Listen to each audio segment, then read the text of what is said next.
گفته بودیم دو بخش داریم و در بخش دوم بخش دوم آماده است. گزارش را میرویم میبینیم و تا لحظاتی دیگر با میهمان باز میکردیم.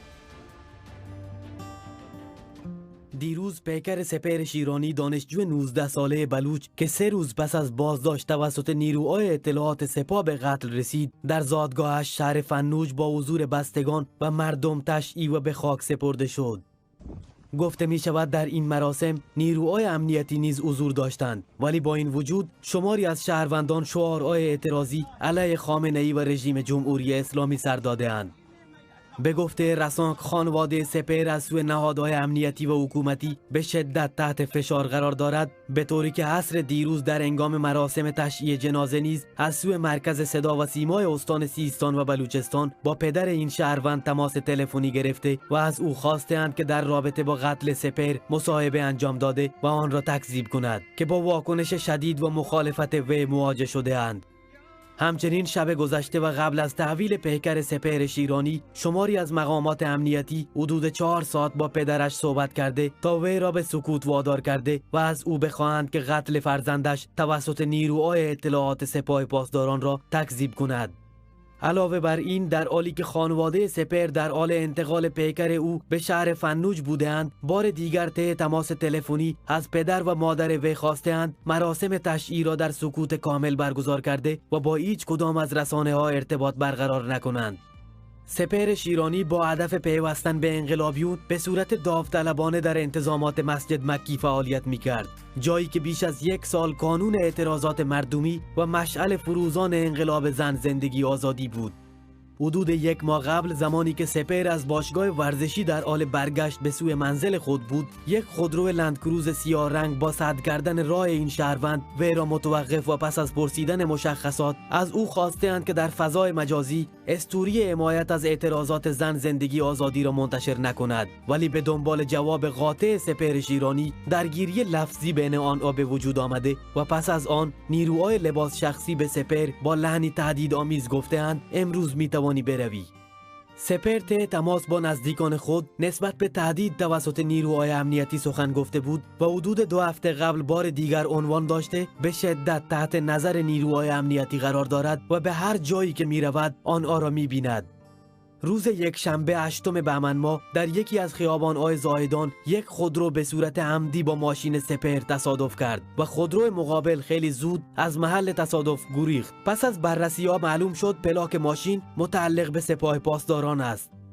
2 روز بعد از این تصادف، حوالی ساعت 4 بعد از ظهر، او پس از خروج از منزل توسط نیروهای اطلاعات سپاه بازداشت شده و پس از پیگیری‌های خانواده مقامات امنیتی به آنها اعلام کرده‌اند سپهر مهمان ما است و چند سوال در رابطه با فعالیت‌های فضای مجازی از او پرسیده و بلافاصله آزاد خواهد شد.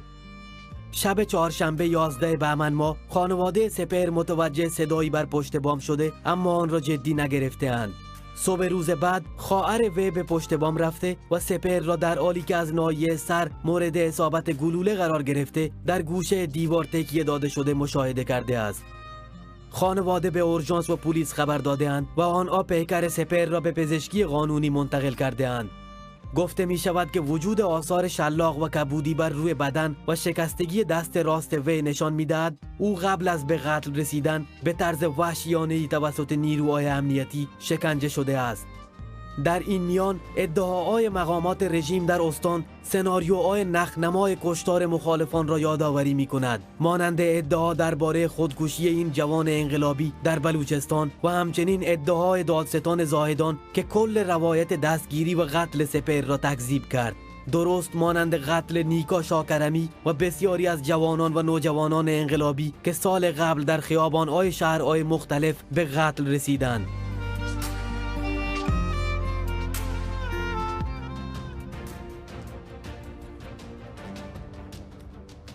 بله، همونطور که گفته بودیم در این بخش از برنامه میهمانی با ما هستند جناب آقای رحیم بندویی، عضو شورای رهبری حزب مردم بلوچستان، که درود و وقت بخیر میگم به شما جناب آقای رحیم بندویی گرامی. متقابلا درود بر شما بینندگان گرامی. زنده باشید. آقای بندویی، گزارش ما خب شنیدید و دیدیم، یک جمع‌بندی هایی رو داشتیم در رابطه با یک سری از رؤوس صحبت کردیم. میدونم خب شما هم با داخل در بلوچستان در ارتباط هستید. آیا اطلاعات دیگری تکمیلی به شما رسیده است که چون چه نگاه میکنیم تمام مسائل رو کنار هم میذاریم به شکل دیگری است، این خودکشی چقدر فکر میکنید واقعیت داشته باشه؟ والا خودکشی که واقعیت نداشتنش که 1000% هست، نه 100%. به دلیل اینکه تمام شواهد نشون میده و تمام اون مدارکی که در واقع در ارتباط با آنچه که گوش دادم، دقیقاً با آنچه گزارشی که از رسانه در اینجا پخش شد در واقع دقیقاً متوجه شدم. فقط یه تنها تفاوتی رو که من دقیقاً دارم حس میکنم و میبینم در ارتباط با آنچه که در گذشته جمهوری اسلامی ایران وقتی که به قول معروف خودکشی میکناند، بسیاری از کسانی رو که مخالفشون هستند قبلنها در واقع میبردن از بالای باما پرت میکردن به پایین، رها میکردن به پایین. جالب اینجاست که در ارتباط با این جوان بعد از خودکشی کرداندنش بردنش، رهاش کردن پشت بام منزل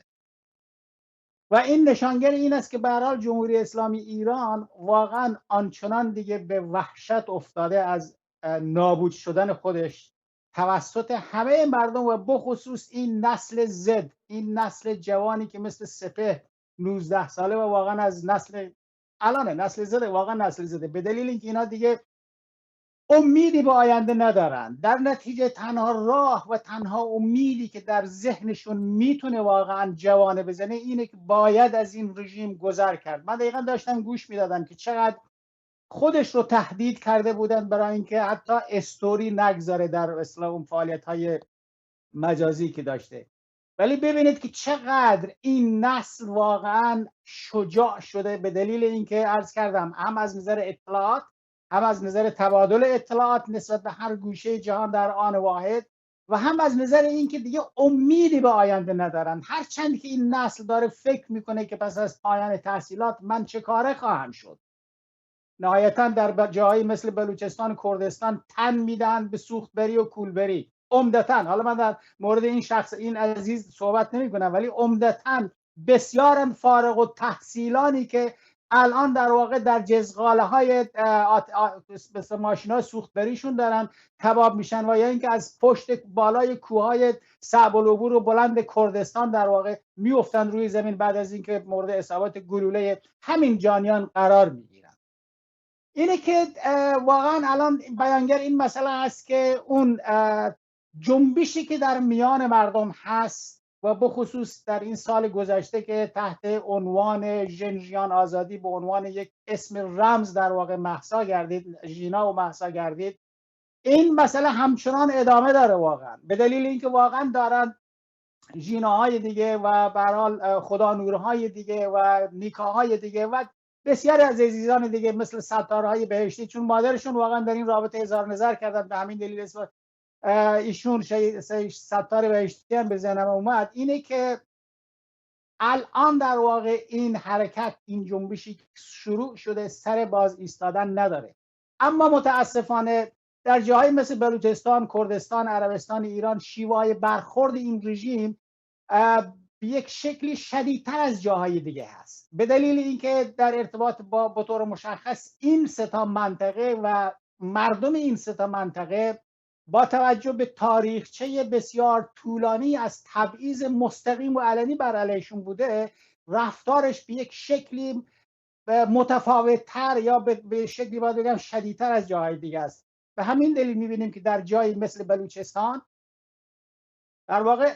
اون اعمال فراقانونی که این رژیم داره انجام میده نسبتاً متفاوت‌تر از جاهای دیگه است، در ارتباط به دلیل اینکه ببینید در همچنین جاهایی آتش به اختیار ترین های آقای خامنه‌ای دارن اعمال قدرت میکنند و با توجه به اینکه از نظر به اصطلاح اون مسئولیت قضایی هیچ مشکلی ندارند، همینه که میبینیم این جوان رو بردن، کشتن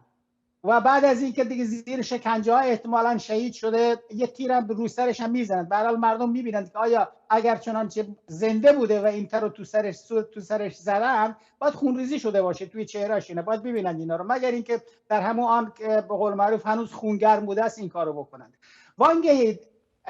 آدم واقعا عصبانی میشه وقتی که در مورد همچین مسائلی تجسم میکنه برای خودش، فکر میکنه برای خودش. اینه که متاسفانه این رژیم هارتر از گذشته شده است برای کشتار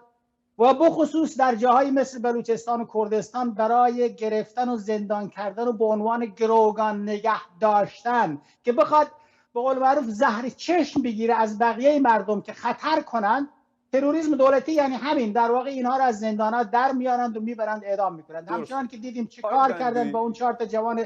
کردی که در واقع چند روز پیش انجام دادن. بله آقای بندی در همین رابطه میخوایم صحبت کنیم. ببینید الان شما اشاره کردید، گفتید خشونت در جاهای مختلف است، اما در یک جاهای همچون بلوچستان، همچون کردستان، همچون خوزستان به شکل دیگری است، شدیدتر است، افسار گسیخته تر است و این دست اقدامات خب بیگمان برای مرعوب سازی جامعه است. اما سوال اینجاست، با توجه به پروسه‌ای که حداقل از 96 تا به امروز دیدیم، کشتار بوده است، زندان بوده است، اعدام بوده است، در کف خیابان‌ها به خاک و خون کشیدند، چشم‌ها را کور کردند و خیلی اتفاقات ناگوار دیگر. اما پروسه که تا نگاه می‌کنیم به تمام پروسه معکوس این است، هر اندازه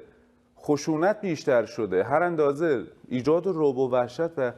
ارعاب افکنی در جامعه بیشتر شده، از سوی مقابل مردم رادیکالتر شدند. آیا فکر نمی کنید که خودشان هم حداقل به این نتیجه باید رفته رفته برسن که این سیستم دیگر آنچنان جواب نمیدهد، یا شاید هم هنوز امید دارن بهش؟ من فکر می‌کنم این گونه کشتارها نشان از ناامیدی خودشونه، این گونه حرکت‌ها نشان از ناامیدی خودشونه، این گونه فجایعی که در میان مردم فلسطین وجود آوردند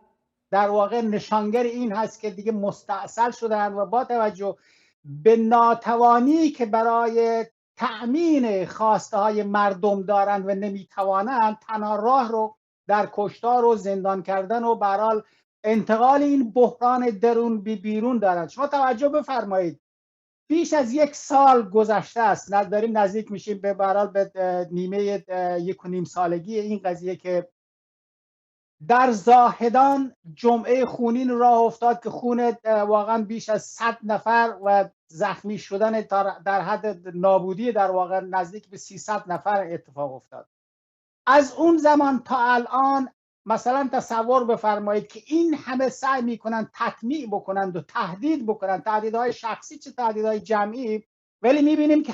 هنوز هم اون مسئله دادخواهی مردم زاهدان با رهبری مولوی عبدالحمید همچنان پابرجا هست و همکنون هم فراموش نکنیم با توجه به اینکه الان میخواند این مشروعیت کذایی رو که با نمایش‌های تئاتری خودشون که استاد هم هستن در این رابطه میخوان به دست بیارن، بیشتر دست پاچشون کرده است. شما من فکر میکنم متوجه شده کلیپی رو من پریروز فکر کنم یا دیروز بود دیدم،